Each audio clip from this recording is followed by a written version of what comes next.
Welcome back, ladies, gentlemen, irregulars, misfits, and all of you glorious members of the Dead Warriors Society podcast. If you're new here, welcome. If you've been with us since episode 1, your endurance is now officially comparable to a Continental Army private who hasn't been paid in like 6 months and still keeps showing up anyways. Today. Before we leap into the swamp of 1780, we're going to do a quick recap just to catch everybody up, make sure you're all on the same page. Last time, we dove into the murky, wonderfully chaotic world of guerrilla warfare, how it works, how it doesn't work, how the British desperately wished it would stop ruining their nice red uniforms. We explored Bannister Ban Tarleton, the man who fought guerrillas with about as much finesse as someone trying to swat a mosquito with a cannon.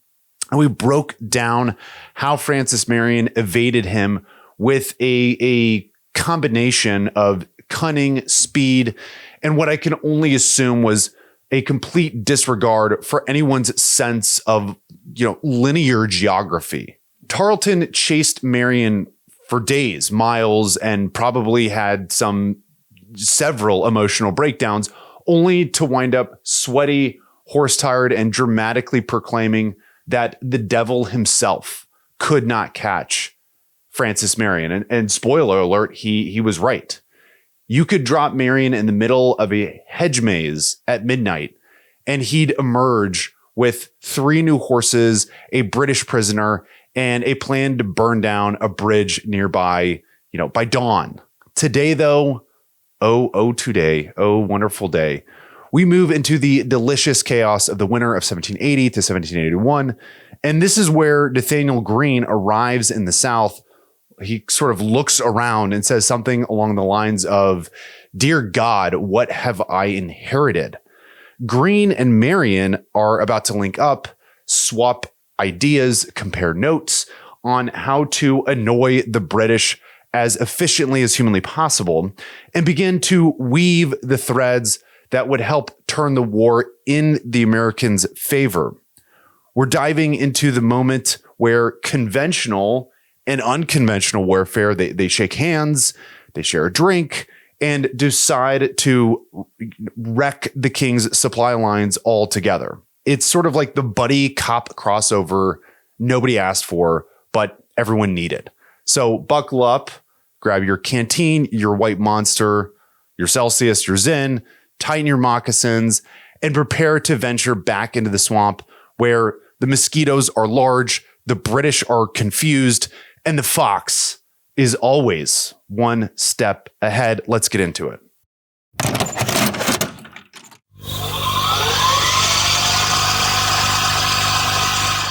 Now, for those of you listening who cut your teeth on Army Special Operations Doctrine or Special Forces Doctrine like myself, or for those of you who maybe have read FM 3-05.130 more times than you care to admit, this next phase is textbook UW or unconventional warfare. In UW doctrine, guerrilla operations are not the end state. They're the shaping operations. And the goal is always to build a popular, resilient, politically legitimate resistance force capable, right, of eventually linking up with or transforming into a conventional army force. And FM 3-05.130 states this explicitly. It says, quote, "As a resistance movement matures and its guerrilla forces increase in capability, U.S. support may expand beyond advising and equipping to include the introduction of U.S. conventional forces. At this point, irregular forces may be capable of conducting extended operations alongside conventional forces in support of larger operational objectives. The coalescence of conventional and irregular forces is a critical hallmark of a UW operation, representing the point at which the resistance has grown or matured sufficiently to complement, reinforce, or enable friendly conventional maneuver. This convergence often creates the conditions required for decisive operations against enemy conventional forces." Now, obviously, that's doctrine. So let's go to the battlefield and see what's actually happening. South Carolina in December of 1780 is arguably the single clearest, most perfect real world example of that doctrine in the entire American Revolution. This is the moment Marion makes contact with a real Continental commander for really the first time, and it just changes everything. For months, Marion desperately tried to reach the Continental Army. He had written General Horatio Gates over and over again, sending couriers through dangerous territory. But Gates, he barely responded, maybe one or two times. His command was just collapsing. His army was shattered. It was a walking disaster. And then, of course, came August 16th, 1780, the Battle of Camden, where our favorite enemy, Banastre Tarleton's Legion, absolutely destroyed Gates's mixed force of conventional and militia forces, soldiers, whatever. Famed historian and author Ron Chernow, he explains the catastrophe this way. He says, quote, "After the British captured Charleston, Gates was appointed to command the Southern Department of the Army at Camden on August 16th, 1780. Gates deployed a force of nearly 4,000 men, considerably bigger than the force marshaled by Cornwallis, but many were callow militia. Determined, British troops smashed through the American lines and sent men flying in terror. Only the detachment under General John de Kalb tried to withstand the frenzied onslaught. The British cavalry under Colonel Banastre Tarleton, nicknamed Bloody Tarleton and the Butcher, for his no-take prisoner approach, slashed Kalb's helpless men, while Kalb himself was bludgeoned to death with bayonets and rifle butts." Educated at Oxford from a wealthy family, the young Tarleton was a beefy, red-headed man who was brash and cocky about his exploits on and off the battlefield. Quote, "Tarleton boasts of having butchered more men and lain with more women than anybody else in the army," Horace Walpole reported. Having lost 2 fingers in battle, he delighted in waving his truncated hand and shouting, quote, "These I gave for king and country." At Camden, Tarleton's men did their bloody work so efficiently that 900 Americans were slain and 1,000 taken prisoner. Now, after this defeat, Gates himself rode nonstop for 180 miles before reporting to Congress that he had been completely routed and destroyed. The collapse cleared the way for Washington's favorite general, Nathanael Greene. Greene took over Southcom, which was not today's Southcom, it's North American Southcom, December 6, 1780. And what happened 10 days later? Marion finally heard from him and technically the Continental Army. Okay, before we move further, I want to sort of talk about who Nathanael Greene was briefly. And you need to understand Greene because Greene and Marion form one of the most important partnerships of the entire revolution.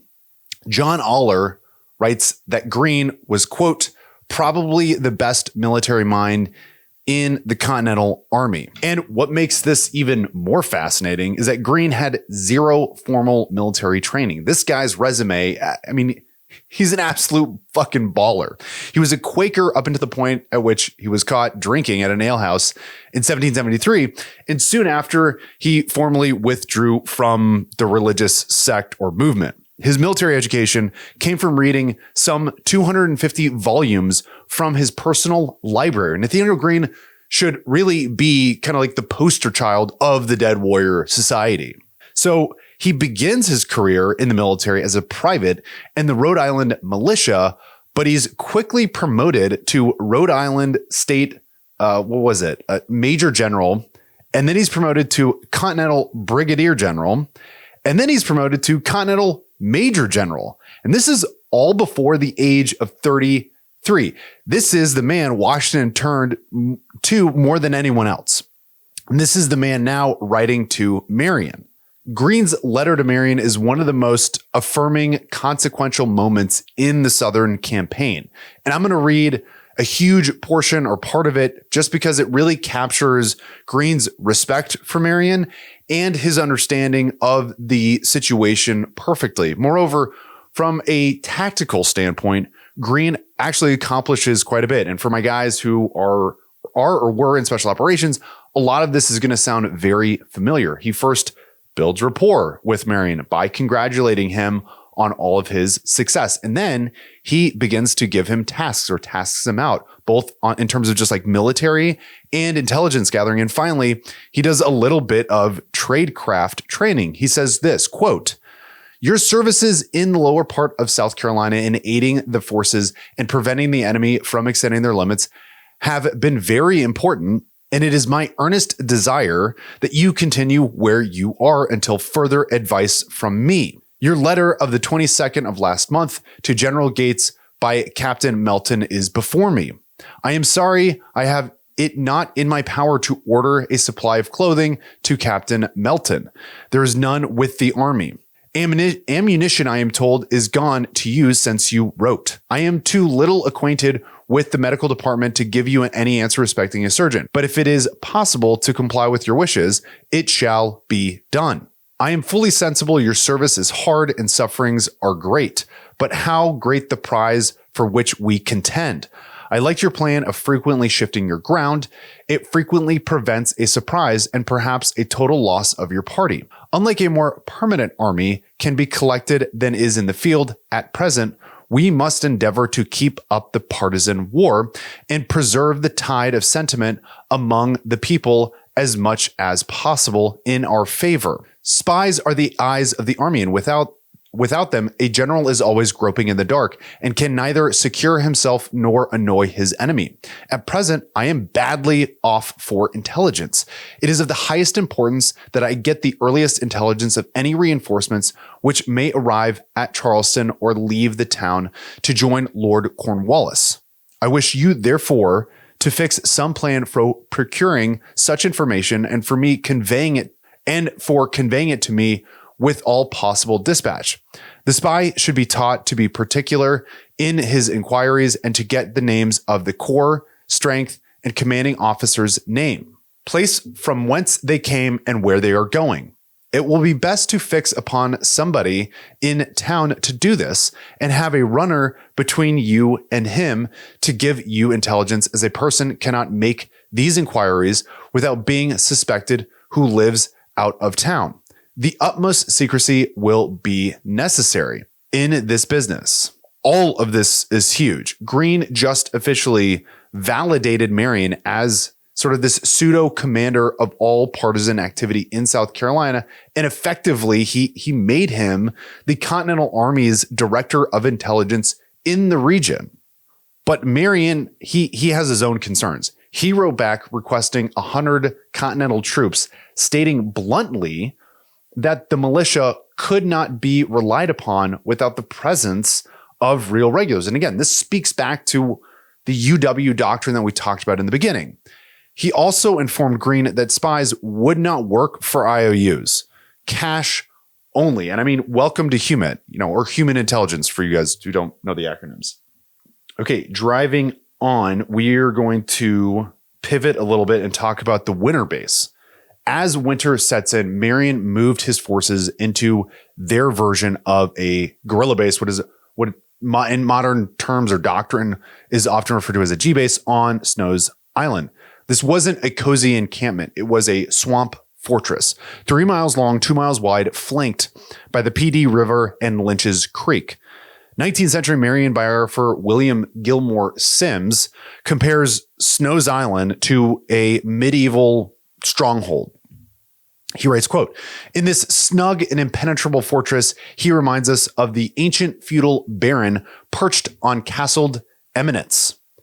Marion kept rotating camps, never staying in one spot for very long, and archaeological evidence shows multiple positions across the island, which is a classic guerrilla signature." John Aller, in his book, The Swamp Fox, he notes, quote, "Recent archaeological findings suggest that rather than a single permanent Snow's Island camp, there may have been multiple camps in the vicinity, both on and off the island, and that Marion, like a classic guerrilla warrior, moved constantly from one to the other to maximize security." There is this legendary moment that we just have to talk about from this winter that may or may not have happened. It's a little ambiguous, but it is exemplary of Marion's partisan disposition. A British officer under a flag of truce shows up for a prisoner exchange, and Marion offers him dinner, roasted sweet potatoes on a piece of bark, and water mixed with vinegar, which was Marion's favorite. And the officer thought it must be some kind of ritual, some special meal. And Marion tells him, quote, "Indeed it is, sir, and we are fortunate on this occasion, entertaining company, to have more than our usual allowance." The story goes that when the officer returned to Georgetown, he reportedly resigned his commission, convinced the British there was just no way they could defeat a man capable of enduring such hardship. That right there, that is psychological warfare with obviously no shots fired. And meanwhile, Marion's intelligence network, he just grows stronger, and he's supplied by sympathetic civilians. And in return, he protected their farms, provided receipts for goods taken, and ensured retribution against Tory raiders. An example of this is when a Patriot sortie stole 150 bushels of salt, which is a critical resource at this time, from Tories in Marion, took what he needed, and then dispersed the rest to the surrounding community. Marion learned of the arrival of fresh troops in Charleston in late December, and he kept Greene up to date on enemy strength and, of course, disposition. He also was able to continue, as he always did, to harass the enemy in the Low Country vis-a-vis Peter, my man, Ory, which pleased Greene greatly. One point of contention was that Greene needed more horses, and he requested them from Marion in order to procure them. And this was sort of like a back and forth between conventional forces and irregular forces that happens all the time. They can each provide certain resource the other lacks. The landscape in the South is particularly, and well, I should say in the winter is particularly very challenging to navigate, and horses make it much easier, especially when we're talking about crossing rivers, swamps, bogs, so on and so forth. And Marion responds to Greene that he can't give up his horses. And moreover, the British have just taken all of the best horses in the country. Like I said a moment ago, horses are precious in partisan war, and the mere mention that Greene was requesting these mounts from Marion made many of the men desert the cause. Moreover, horses are critical in their hit and run tactics. One of Tarleton's officers, he notes, quote, "The crackers and militia in those parts of America are all mounted on horseback, which renders it totally impossible to force them to an engagement with infantry only. When they choose to fight, they dismount and fasten their horses to fences and rails. But if not very confident in the superiority of their numbers, they remain on horseback, give their fire and retreat, which renders it useless to attack them without cavalry. For though you repulse them and drive them from the field, you never can improve the advantage or do them any material detriment." Now, despite his inability to supply Greene with horses, the Southcom commander fulfilled Marion's request for Continental troops. And in fact, Greene sends him 250 men, cavalry, infantry, under Lieutenant Colonel Henry Light Horse Harry Lee, the father of Confederate General Robert E. Lee. And Lee was brilliant, aggressive, someone's calling me, stand by. He was a Princeton educated. He would eventually abandon a career in law to join the army as a cavalry officer, not so dissimilar from Bloody Band's biography. Although technically a Continental officer outranking Marion, Greene sort of just leaves the command arrangements completely open.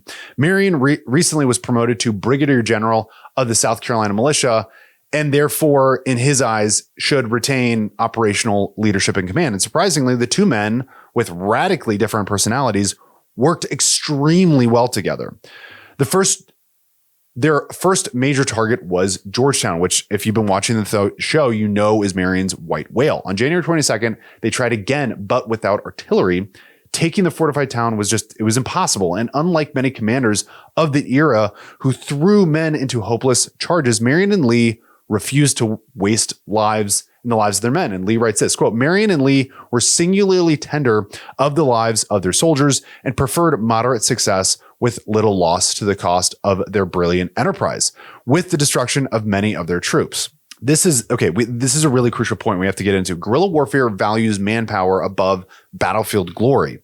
Still, their presence forced Cornwallis to divert resources, which is exactly the kind of asymmetrical disruption Greene needed when he was in North Carolina. Shortly after leaving Georgetown, Marion and Lee received news of a stunning victory, which many of you have mentioned in the comments, the Battle of Cowpens. Daniel Morgan and his mixed force of militia and Continentals executed a perfect double envelope, which is just classic Hannibal style in the Second Punic War against the Romans, crushing Tarleton's legion. Tarleton, of course, narrowly escaped, bruised ego intact. But the aftermath, it changed everything. Cornwallis began aggressively pursuing Morgan and Greene through North Carolina, and therefore Greene recalled Lee out of South Carolina to assist him. And once again, Marion was alone.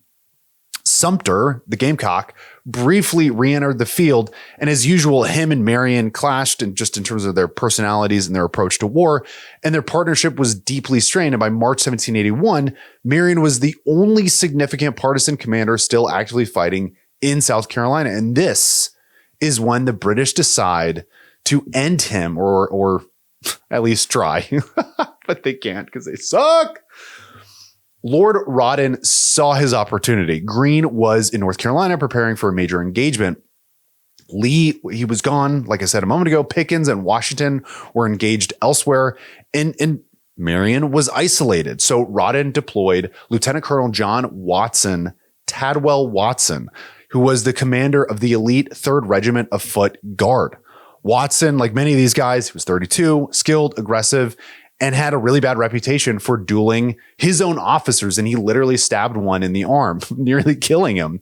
He was both a problem and an asset, which was perfect for the British, who wanted him far away from the flagpole, pointed directly at Marion. Watson, he built a new outpost on an old Indian mound near Scott's Lake, which yes, sounds like the beginning of a fucking horror movie, and moved toward Marion with 500 soldiers and 2 3-pounders or light grasshopper artillery pieces.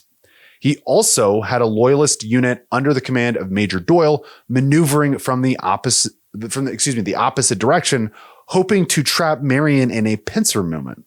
John Aller suggests that Watson's and Marion's units were essentially equally matched. He says, quote, with 300 or 400 horsemen, Marion had the cavalry advantage, which was important in the Southern theater. Watson had greater total numbers, a higher percentage of veterans, and the benefit of artillery. On paper, they were about evenly matched. Okay, so on March 8th, Marion's scouts reported Watson's approach, and now is the time for action. At Weeboo Swamp, Marion prepared a hasty ambush, but Watson, of course, however, he suspects a trap. His intelligence network is also very solid at this point and prepared for a direct confrontation.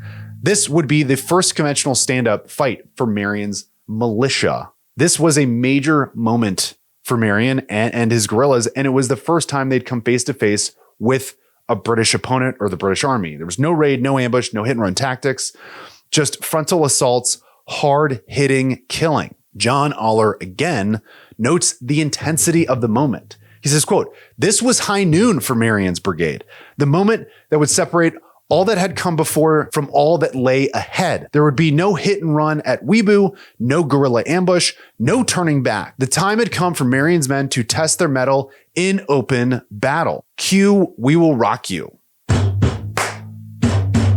Watson opened up by sending forward Colonel Rickborg with Tory horsemen. Rickborg, a former patriot turned loyalist after his home was plundered, charged the causeway. Marion executed a feigned retreat.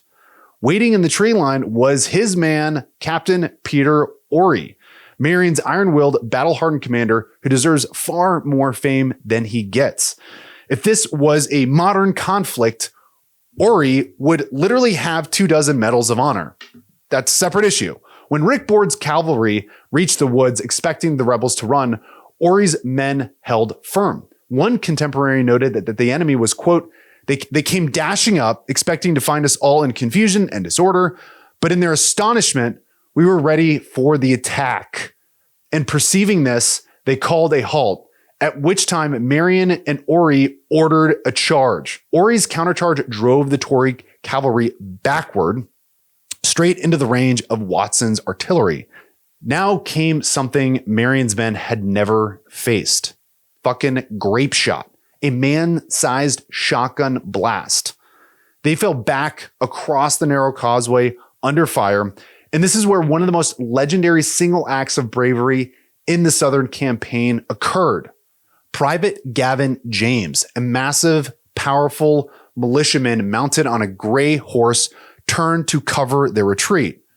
Sims describes it this way. It says, quote, Gavin James, a private with great spirit and gigantic size, mounted on a strong gray horse and armed with musket and bayonet, threw himself in advance of his comrades and directly in the path of the enemy. Taking deliberate aim, he fired his piece, dropped his man, and drew a volley from those in front of him, not a shot which took effect. His determined position and presence in the center of the narrow causeway produced a pause in the advance. A dragoon rushed upon him and was stricken down by his bayonet. A second, coming to the assistance of his comrade, shared the same fate, but in falling, laid hold of the muzzle of James' musket and was dragged by him in retreat some 40 or 50 paces. This heroism was not without an effect. If the men of Marion faltered for a moment, such examples and the voice of their general reinvigorated their courage. Okay, I want to pause and consider what just happened here in this moment. Imagine you are a British infantryman and you're fixing bayonets to go up against these guerrillas, and all you've heard are the British are getting their asses kicked in the Low Country in this place called South Carolina. There are nasty swamps and bogs everywhere. And here you are, usually these guys run away, and yet they're standing their ground. In fact, they're meeting a cavalry charge on this bridge, this causeway, and they're giving fight. We hit them with the grape shot. Our general is telling us to fix bayonets and prepare to advance because we're pushing them back. They're breaking contact. And then out of nowhere, this huge 200 plus pound fucking bear of a man on a pale horse smokes a guy and then spears another two dudes with his bayonet and then drags their corpse across the bridge. I mean, if I was a British soldier, I would be shitting my pants right now.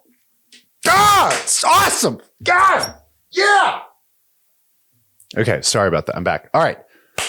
This single man held the choke point long enough for Marion's forces to reorganize, and Marion then unleashed another mounted countercharge under Captains Macaulay and Conyers. Conyers himself killed a British officer in hand-to-hand combat, but once again, Watson responded with a disciplined British bayonet charge, and Marion's men were forced to retreat. This was all just the beginning of a 2-week campaign known as the Bridge Campaign. And this is what this episode is all about. This is the moment Marion transitioned from a pure guerrilla commander to a hybrid leader of a semi-conventional force. John Aller, he notes, quote, "It was to be known as Marion's Bridge Campaign and would mark his transition from a pure guerrilla warrior to an assayer of more conventional forces." The next engagement took place at Mount Hope Swamp. And again, Marion destroyed the bridge, deployed Hugh Ory's men, and attempted to delay Watson's advance. But again, Watson, he just sets up his artillery and begins to mow them down, and it proves decisive. But there was a problem on the British side. Artillery, it was great, it was powerful, but it slowed them down. The guns sank into the mud as they were dragged by exhausted horses, as noted by retired Marine Corps officer Scott Aiken in his book, shocker, The Swamp Fox. He says, quote, "The British artillerymen were discovering how cumbersome their weapons could be in the Low Country. Their presence slowed the British rate of march." Marion, being awesome, capitalizes on this, repeatedly harassing pickets, sniping sentries, and forcing Watson to deploy in and out of battle formation constantly, which exhausts his troops mentally and physically. Marion attempted to lure Watson east towards Georgetown, where the terrain favors ambushes, shall we say. Watson, he doesn't bite, and instead he turned north towards a pro-patriot territory known as Indiantown, which is where Marion desperately was trying to avoid him from going there. And despite the setback, Marion saw this as his opening. He had one or two tricks up his sleeve and had learned going toe-to-toe with Watson's artillery it was an impossible endeavor. One of Marion's advantages was his speed and terrain knowledge. The Patriots raced to the lower bridge, cutting across wilderness and jumping fences, arriving at the causeway just ahead of Watson's forces. The Patriots, again, they destroyed the bridge and determined Watson would try to ford the river just south of where the now destroyed bridge was standing, where the water was at its lowest. In Marion, he deploys McCaughey's 30 riflemen on the east side in some defilade and posted musket-wielding Patriots on their flanks as a security element so they couldn't be outmaneuvered. John Aller notes, quote, McCaughey's unit was armed with the American long hunting rifle, which they personally owned. In England, only the upper classes hunted, but in America, colonials hunting was more than just sport. It was a way of life. The long rifles had two disadvantages and one important advantage compared to the smoothbore muskets the British used.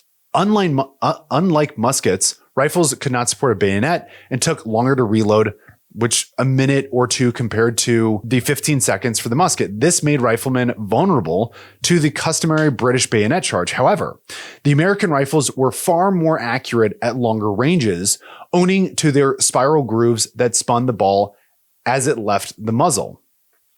Marion brilliantly combined the advantage of the rifleman with the benefits of his musket-wielding militiamen. While the riflemen sniped British soldiers, the men armed with muskets could defend them, reloading quickly enough to halt the British advance.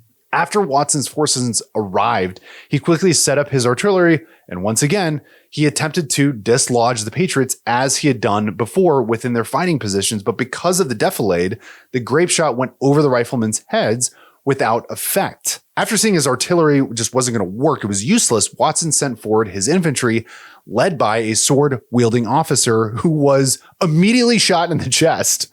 As the British attempted to cross the river, they were just getting completely cut down by the riflemen. After taking multiple casualties, Watson was just like, yeah, fuck this, and broke contact and set up an HQ at a nearby plantation and commented that he, quote, had never seen such shooting in his life.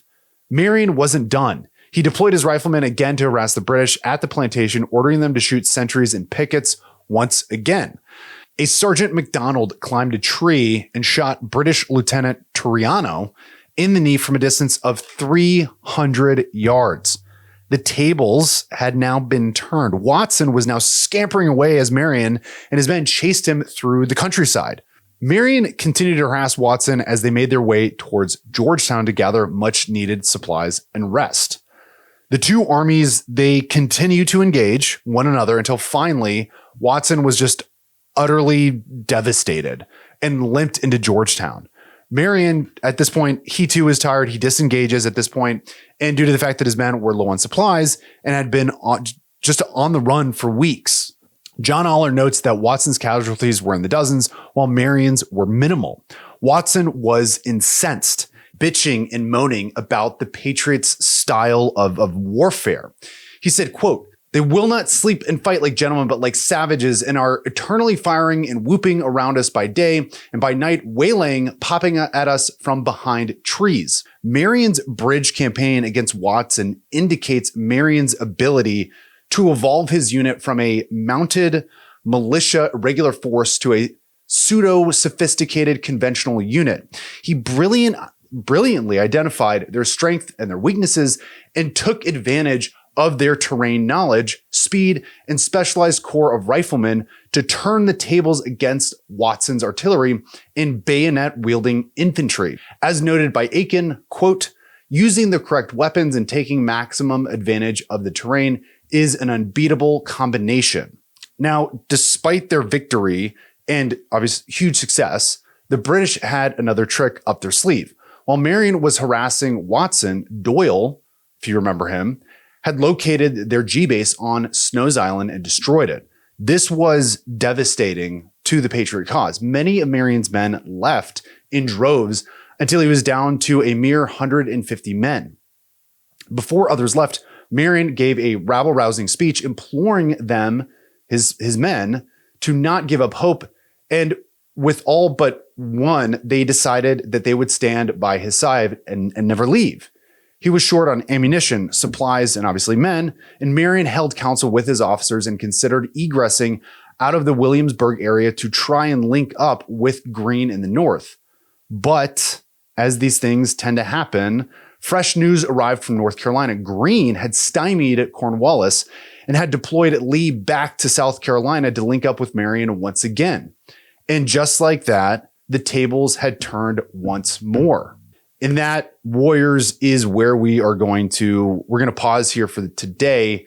And in the next episode, we'll cover the climax of the Watson campaign and the turning point it created for colonial forces in South Carolina, and that the critical transition that moved Marion from guerrilla icon to key operational leader in one of the most decisive campaigns in the Revolutionary War. Join us next time on the Dead Warriors Society podcast, where history gets tactical and tactics get historical. Stay dangerous, my friends. Deuces.